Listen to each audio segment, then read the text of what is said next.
Hi, Nikki. Hi.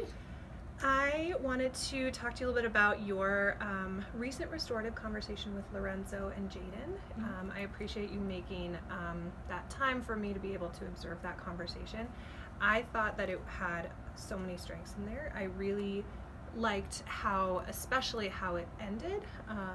If you remember, these were two first graders who had one of them had a straw, and the other one thought he should not have the straw and tried to take it away from him, and it turned into a conflict. And you were able to come in and help them restore that relationship.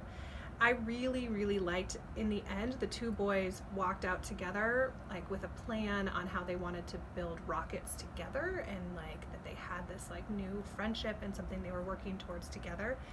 Can you tell me how you think you got to that positive end result? What were your actions that helped them get from starting in conflict in art class to now walking out wanting to do a project together as friends?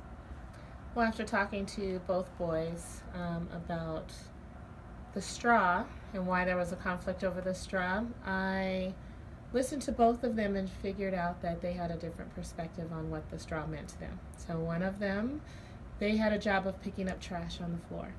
So Jaden picked up the straw but did not throw it away.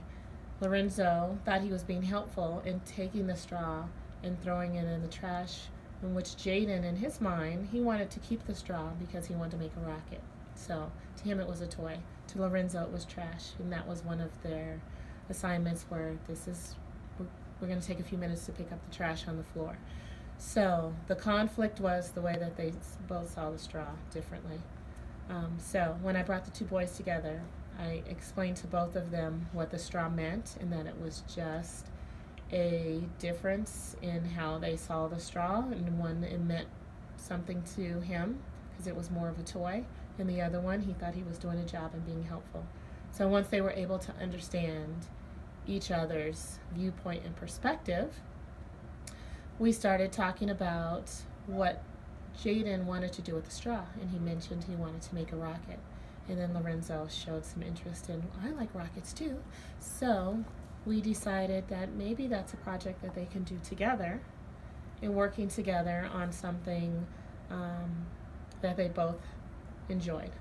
So we decided that we can have a project where they can work on rockets. And it was really beautiful how you were able to move them through, and it was clear that you had created a safe space where they could be open with their different perspectives and their different feelings about that, and so I thought that was really a strength. As I was listening and watching, one piece that I wanted to give you for feedback around a next step would be, it was clear that you kind of skipped a step in that process. And I think one piece that often happens even when I'm doing restorative conversations is we kind of jump to, okay, what are we going to do now? How are we going to do this differently? But the piece that I think can really help shift is going to be having them name the harm and how they impacted each other. And then having them name the harm that they did to the other person, and have that person, actually that student, share back what they heard in their own words. Okay, I see that. Okay. So let's go ahead and actually practice. What would you have said how would you add in that piece of feedback for your next restorative conversation? Using that example, I think I could ask Lorenzo, when Jaden had the straw and you took the straw away from him, since he had plans for the straw and he wanted to keep it, he thought of it as more than just a straw. How would that make you feel if someone took something from you that meant something to you? Would that make you, and maybe naming some emotions for him, Sure. so would that make you happy or would that make you sad? Yep. And then I can do the same thing for Jaden and say that the assignment was to pick up trash and he thought he was being helpful. Right. And so he came to you to be helpful and was doing you a favor by taking the straw and taking it to the trash, saving you a step so that you can continue on this assignment. And so him being helpful and you getting mad at him being helpful, how would you feel? Would you be, Right. in the naming in it, Yep. would you be disappointed, or would that make you angry? So that they can see each other's viewpoint. Absolutely. I think that would really be a powerful next step for them in shifting any future conflict they're in and knowing the impact And I always like to have them say it back in their own words, because then you know, especially for first graders, the way that we would talk about the harm versus how they are going to process it and be able to communicate it back, I think is really powerful to have them put it in their own words. So I know that you have an upcoming restorative conversation with Anna and Ayana later today. And do you know roughly what time you think that you'll be having that conversation? I would like to do it before they go to recess, so probably in the next hour or so. Yeah. Okay, so 11:30. I would like to join that conversation and really see you in action with that action step. And can you just remind me, what is your action step for this conversation? The action step for this conversation, again, is I've had a chance to talk to both students separately.